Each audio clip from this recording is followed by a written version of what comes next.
राजनीति गलियारों में एक ये भी चर्चा है कि जेल से भी आपको आशीर्वाद मिला है, क्या कहना चाहेंगे इसको लेकर? आप किसके साथ हैं? बीजेपी की सरकार है, कौन से मंत्री के साथ हैं या किसके साथ है, क्या कहेंगे? आज हमारे साथ बात करने के लिए सैम एजाज खान उर्फ सैम भैया हमारे साथ मौजूद हैं। जिस तरह से राजनीति घराने से हैं तो राजनीति सफ़र पर उनको लेकर चर्चा करेंगे, किस तरह से राजनीति सफ़र को लेकर चल रहे हैं और आगामी पंचायती चुनाव शुरू हो रहा है तो उसके दावेदारी भी करेंगे, पंचायती चुनाव लड़ेंगे, क्या मुद्दे रहेंगे। सीधा बात करते हैं। हम देख रहे हैं कि आप राजनीति घराने से हैं, आपके फादर भी एक राजनीति घराने से रहे, एक अच्छी सियासत उन्होंने करी अपने दौर में। आज की जो सियासत को आप कैसा देखते हो, क्या कहेंगे? आदाब, बहुत बहुत शुक्रिया आपका यहाँ आने के लिए।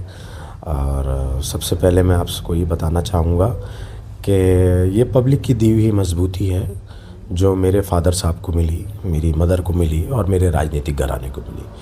क्योंकि किसी भी सियासी की जो लाइफलाइन होती है वो आवाम होती है और उसकी राजनीतिक ज़िंदगी आवाम तय करती है। 5 साल एक आवाम उसे चुन देती है और अगर वो इस काबिल नहीं होता है तो फिर उसकी वहाँ पे जो लाइफलाइन है या जो उसकी राजनीतिक ज़िंदगी है समाप्त हो जाती।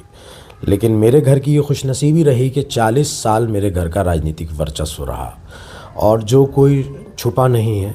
सन 1983 से लेके और मेरे फादर साहब की 2020 में इंतकाल हो गया, जब तक मेरे घर का एक राजनीतिक वर्चस्व रहा।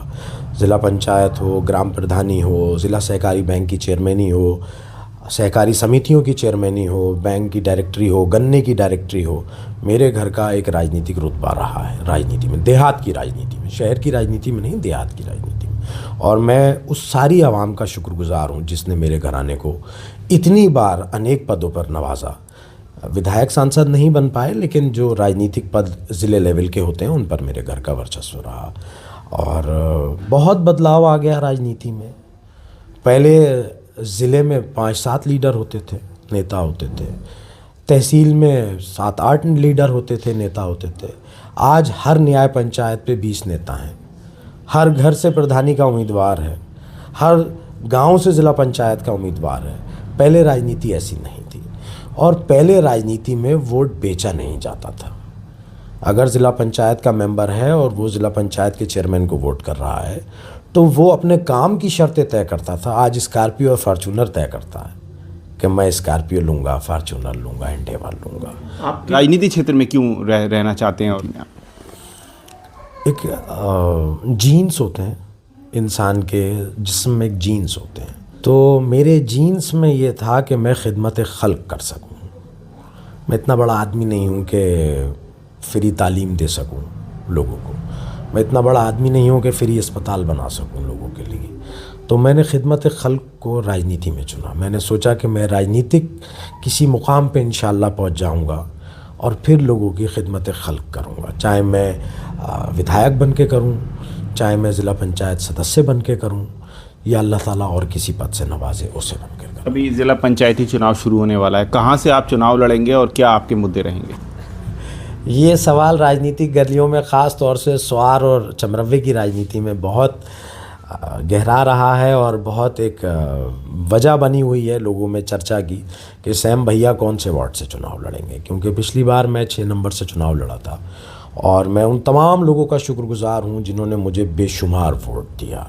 पहली बार मैं अपने फादर साहब के नाम पे चुनाव लड़ा और इतना वोट लाया और इतनी शदीद मुखालिफत के बाद एक सांसद रामपुर की मेरी मुखालिफत करती है, स्वार टांडे से 5 बार विधायक रहे मेरी मुखालिफत करते हैं, कांग्रेस के तमाम प्रदेश लेवल के बड़े बड़े लोग मेरी मुखालिफत करते हैं जो रामपुर में हैं।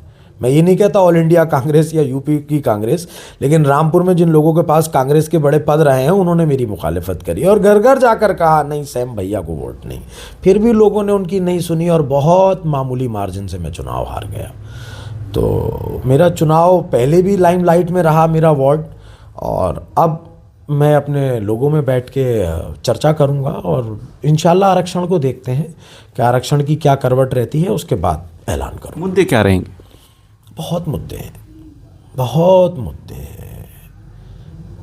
इतना पैसा आता है ज़िला पंचायत में और ज़िला पंचायत में हर मेंबर को विकास कार्य के लिए पैसा मिलता है।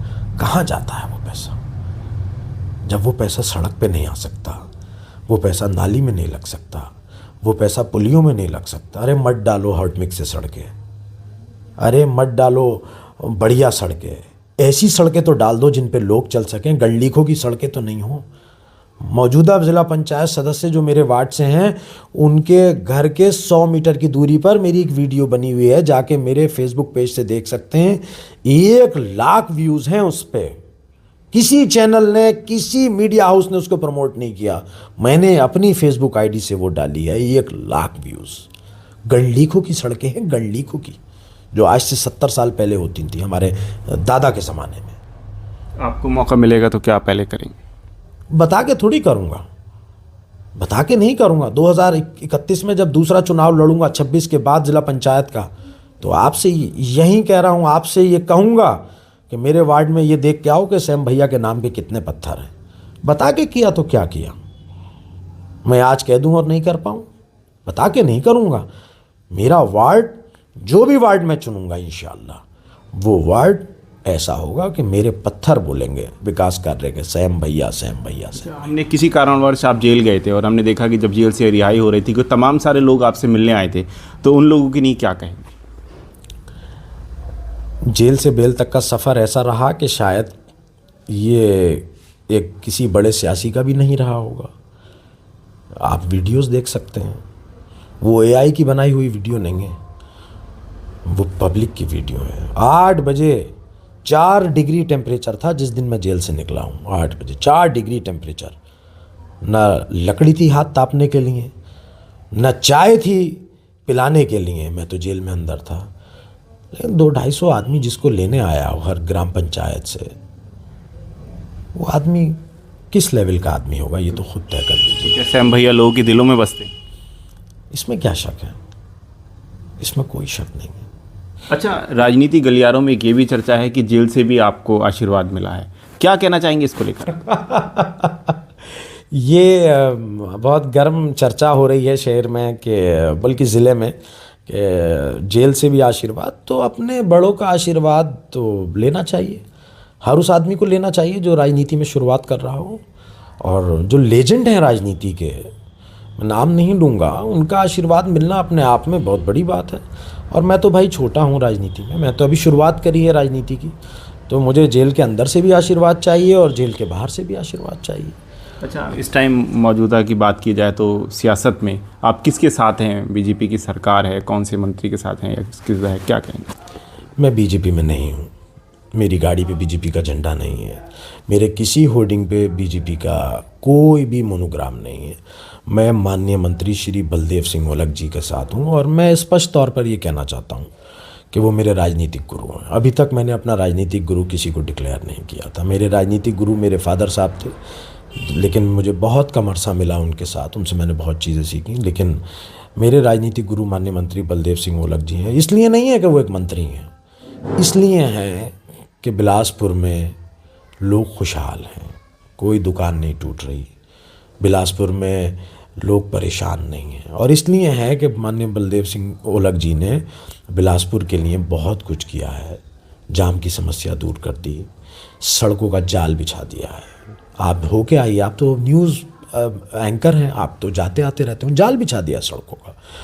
तो मैं इसलिए उनके साथ हूँ कि एक विकास पुरुष है और मुझे उनसे बहुत कुछ सीखने को मिल रहा है और वो मुझे अपने परिवार का हिस्सा मानते हैं। इसके लिए मैं उनका दिल की गहराइयों से शुक्रगुजार हूँ और वो भी इस दिल में बसते हैं। उनके बेटे गुरकीरत ओलख भी इस दिल में बसते हैं। मैंने कभी बटरिंग या चुपड़ी वाली बात नहीं करी, लेकिन वो इस दिल में बसते हैं।